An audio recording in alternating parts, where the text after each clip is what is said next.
नमस्कार दोस्तों, स्वागत है आपका द न्यूज लॉन्चर के इस यूट्यूब मंच पर। दोस्तों, तेजस्वी यादव ने अखिलेश यादव वाली लाइन पकड़ ली है। राष्ट्रीय जनता दल को समाजवादी पार्टी के नक्शे कदम पर वो ले जाना चाहते हैं। पीडीएस शब्द का इस्तेमाल अखिलेश यादव की तरह वो करे या ना करे, लेकिन आज कर्पूरी जयंती पर जिस अंदाज में तेजस्वी यादव ने राष्ट्रीय जनता दल की छवि को बदलने की दिशा में खुद अपने मंच से जिस प्रकार का आह्वान किया है, उससे निश्चित तौर पर कम से कम अखिलेश यादव की राजनीति से उत्तर प्रदेश में पीड़ित रही भारतीय जनता पार्टी को बिहार में भी पीड़ित तो नहीं होना पड़ेगा, ये सवाल खड़े हो गए हैं।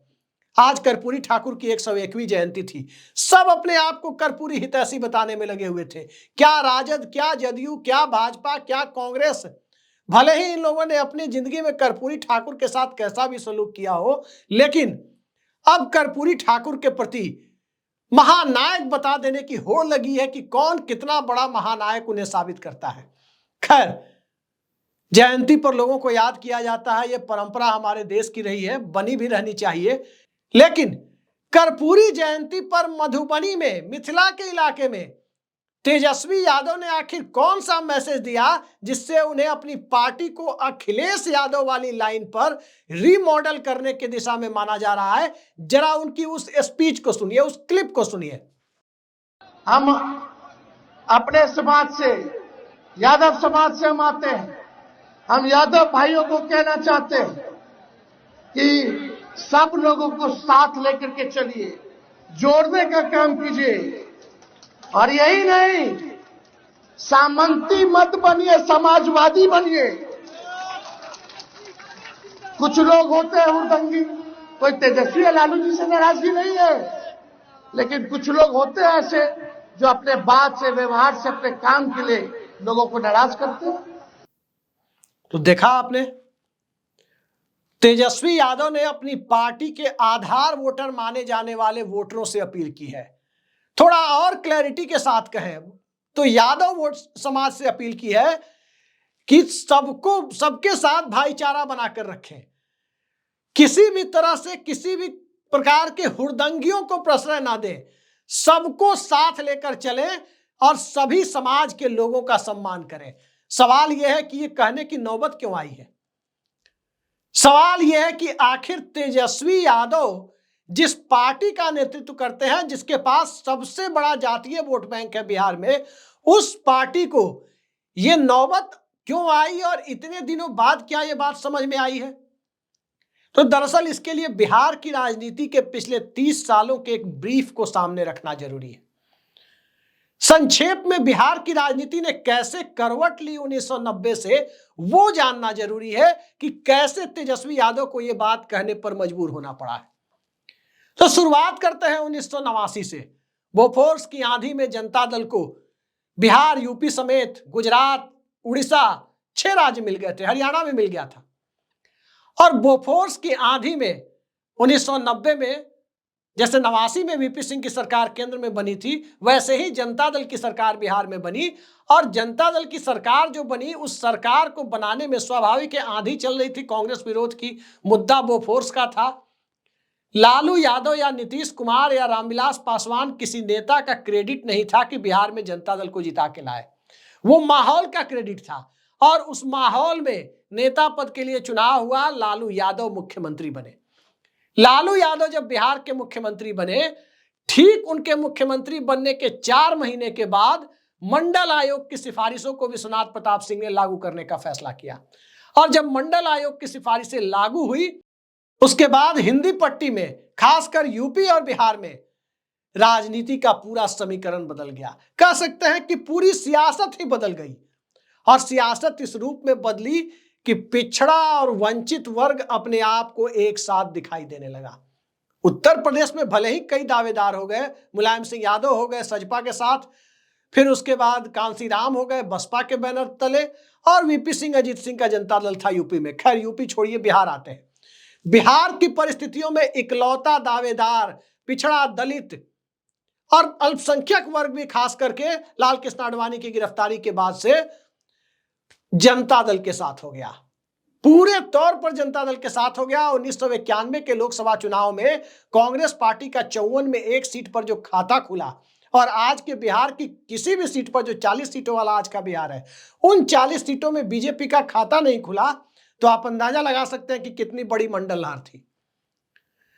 तो 91 से लालू यादव पिछड़ों, दलितों, वंचितों, अल्पसंख्यकों के सबसे बड़े रहनुमा के तौर पर कुछ परिस्थितिवश और कुछ अपने अंदाज की वजह से भी, यानी 75% योगदान परिस्थितियों का था, तो 25% योगदान उनके अपने अंदाज का भी था। इस वजह से सर्वमान्य नेता के तौर पर 1991 के चुनाव में स्थापित हो गए। 95 में अपने दम उन्होंने जनता दल और रामो वामो गठबंधन को जीत दिलाई। और लेकिन 1997 आते आते परिस्थितियां बदलने लगी।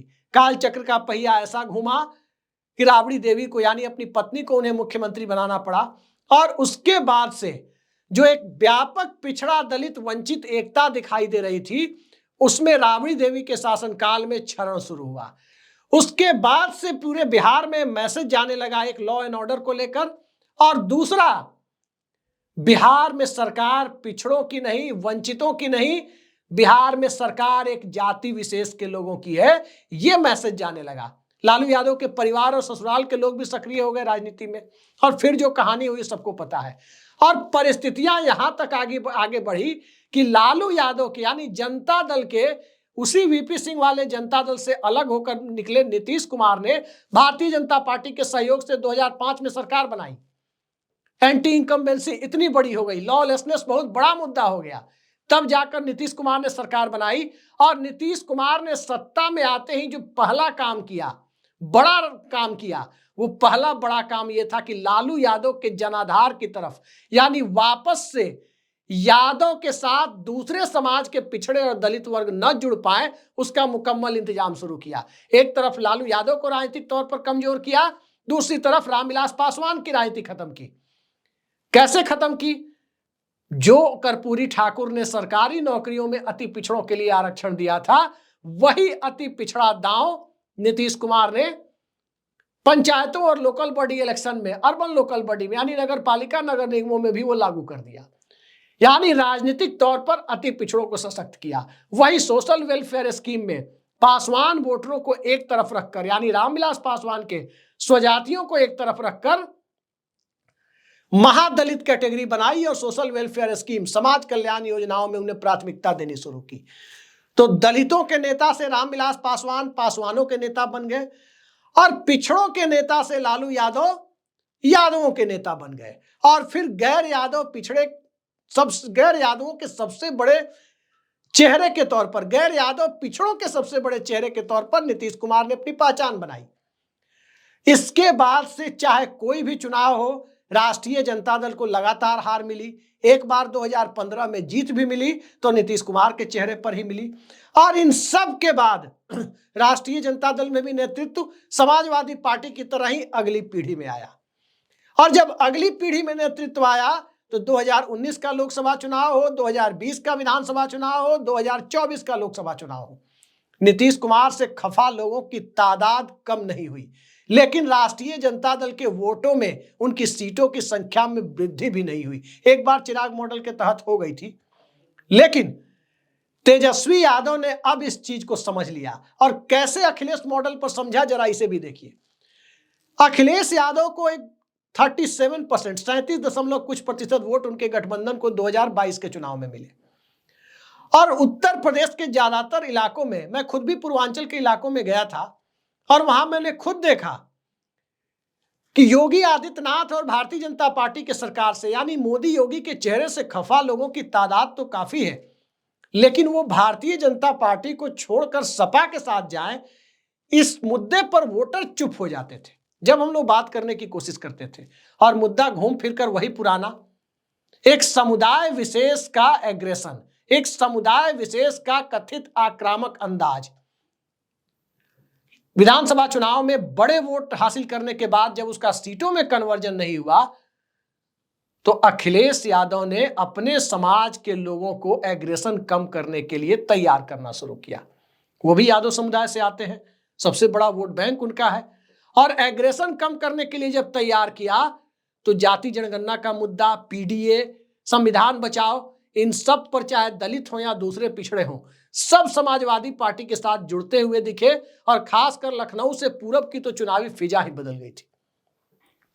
अब इस लाइन को तेजस्वी यादव ने पकड़ा है कि भाई वोट तो बहुत बड़ा है, 14-14.25% यादव वोट है, लेकिन 14% से सरकार नहीं बनती। 14-15% वोट, खुदरा वोटों को मिलाकर ही वो तो नीतीश कुमार के पास भी है। जब तक वो राजनीति में सक्रिय है तब तक वो वोट उनके पास है, लेकिन उनकी भी सरकार अकेले उसके बूते नहीं बनती। उन्हें भी कभी भाजपा की कभी राजद की जरूरत पड़ती है। तो थोक वोट जो राष्ट्रीय जनता दल के पास है, वो थोक वोट कहीं ना कहीं तेजस्वी यादव को लगा कि समाज में कुछ लोग ऐसे हैं जिस वजह से परसेप्शन खराब होता है, छवि खराब बनती है पार्टी की और पार्टी के आधार वोट की। और वो जो अपील तेजस्वी यादव ने कही है, जो की है, वो बेहद समयानुकूल मानी जा सकती है। समयानुकूल इस मामले में क्योंकि पिछड़ा अति पिछड़ा ये कर्पूरी ठाकुर ने किया था और कर्पूरी ठाकुर की आज जयंती थी। अति पिछड़े वर्ग को ही माना जाता है और खासकर दलित महादलित वर्ग को कि वो एक समुदाय विशेष के कुछ कथित आक्रामक लोगों की वजह से उसे ज्यादा झेलना पड़ता है। तो उन समाज को एक ऐसे दौर में अपने साथ कैसे लाया जाए जब नीतीश कुमार का राजनीतिक करियर ढलान पर है, कहीं वो मंडल की जगह कमंडल वाली लाइन में ना चले जाए। तो मंडल की जगह कमंडल वाली लाइन में ना जाए, वो मंडल वाली लाइन की तरफ ही बने रहे। इसके लिए तेजस्वी यादव को ये बयान देना राजनीतिक मजबूरी भी थी तो राजनीतिक जरूरत भी थी। एक दौर में लालू यादव कहा करते थे कि पिछड़े वर्गों की राजनीति में यादव समाज इंजन है और बाकी लोग बोगी हैं। तो इंजन बनने के लिए बोगी को अपने साथ लेकर चलने की क्षमता भी होनी चाहिए। इतना हॉर्स पावर इंजन में होना चाहिए कि 20, 25, 50, 100 जो भी मालगाड़ी की बोगियां होती है या ट्रेन की बोगियां होती है, उन्हें अपने साथ खींच कर ले चले। माई समीकरण को माई से आगे बाप तक, माई बाप समीकरण बनाने की बात तेजस्वी यादव ने ही की थी लोकसभा चुनाव में, लेकिन फलीभूत नहीं हुआ। कारण क्या था? घूम फिर कर वही पुरानी बातें कि कहीं यादव समाज के कुछ लोगों की कथित आक्रामकता फिर तो नहीं बढ़ जाएगी। बड़े भले और सीधे लोग होते हैं यादव समाज के लोग। व्यक्तिगत तौर पर मेरा बड़ा गहरा रिश्ता रहा है यादव समाज के लोगों के साथ, उठना बैठना खाना सब कुछ रहा है, और बड़े ही सज्जन और मौके पे कभी भी साथ नहीं छोड़ने वाले लोग होते हैं। लेकिन जैसे कहा जाता है कि उत्तर प्रदेश में जब से भाजपा की सरकार आई है तो कथित रूप से ठाकुरवाद आ गया है।